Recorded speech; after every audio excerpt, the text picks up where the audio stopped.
Zdravo svima! Dobrodošli na kanal Šta za ručak. Danas pravimo pizza trougliće od gotovih kora. Pripremimo sve što nam je potrebno.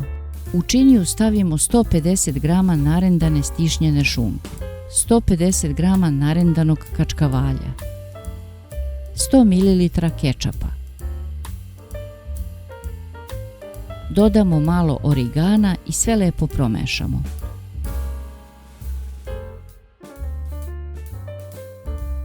U drugu činiju stavimo 2 jajeta. Malo soli pa umutimo.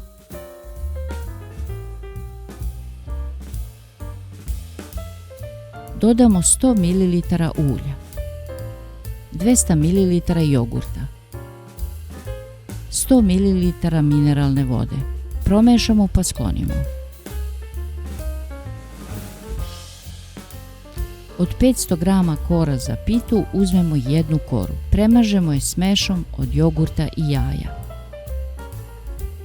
Preklopimo trećinu kore. Drugu trećinu preklopimo preko prve, tako da dobijemo traku. Premažemo je pa stavimo jednu kašiku nadeva na početak trake. Preklapamo tako da dobijemo trougao.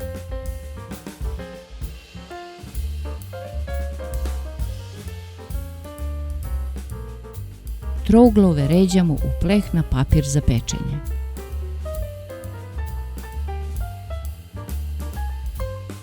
Premažemo ih ostatkom smeše. Pečemo u zagrejanoj rerni oko 20 minuta na 200 stepeni. Ako vam se dopao ovaj recept, lajkujte i zapratite kanal. Prijatno!